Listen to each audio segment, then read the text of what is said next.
La Minute Emploi Formation de l'AFT Transport et Logistique. Il y a un moment, il nous a manqué. On était perdus. Bonjour Thomas Huguin. Je n'en doutais pas. Ouais, sans vous on est un peu perdus. Alors on retrouve Thomas Huguin pour parler du mentorat. Comment mettre en place le mentorat dans l'entreprise? Déjà, on va expliquer ce qu'est le mentorat, on va le définir. Oui, à ne pas confondre avec le tutorat. L'objectif du mentorat, c'est plutôt de favoriser l'autonomie d'un jeune ou d'un moins jeune, en tout cas le développement de la personne en activant son réseau. Il y a plusieurs possibilités de le faire. Ça peut être soit pour les salariés qui sont déjà en poste en entreprise, mais là, je vais vous parler de mentorat plutôt pour des personnes en recherche d'orientation ou d'insertion professionnelle.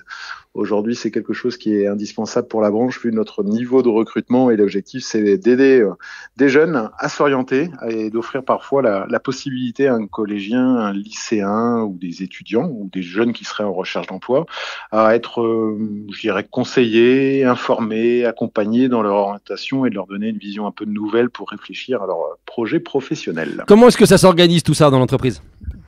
Déjà, il faut un peu de temps, bien évidemment, parce que ça va être un suivi qui sera sur 6 mois. Du coup, les mentors s'engagent à établir une relation sur, on va dire, 6-9 mois à peu près, c'est-à-dire d'avoir des entretiens réguliers avec les jeunes, qui peuvent être en présentiel ou en distanciel.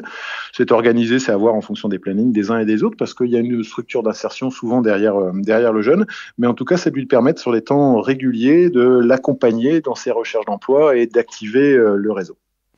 Qui dans l'entreprise a le profil pour devenir mentor?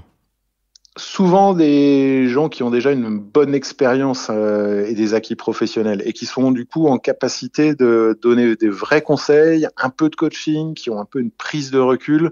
L'idée, c'est de gagner du temps finalement pour le jeune et de lui dire voilà comment tu devrais faire si j'étais toi, mais il n'y a pas de valeur de jugement. On est vraiment sur un coup de pouce, c'est-à-dire qu'on va pas évaluer les compétences de la personne ou ce qu'il fait, mais c'est plutôt être là pour le tuyauter sur du moyen terme et de l'accompagner et de laisser la possibilité de s'envoler.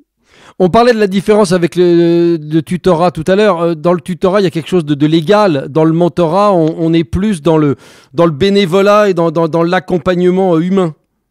Oui, on est plutôt dans une fonction un peu un geste citoyen. L'idée, c'est d'accompagner des jeunes. Du coup, il y a quelques formations qui peuvent exister pour essayer d'accompagner les publics, notamment les plus éloignés de l'emploi. C'est vraiment pas un manager. On a vraiment une fonction neutre. On n'est pas juge, mais on est là vraiment pour donner un petit coup de pouce, leur permettre de s'envoler.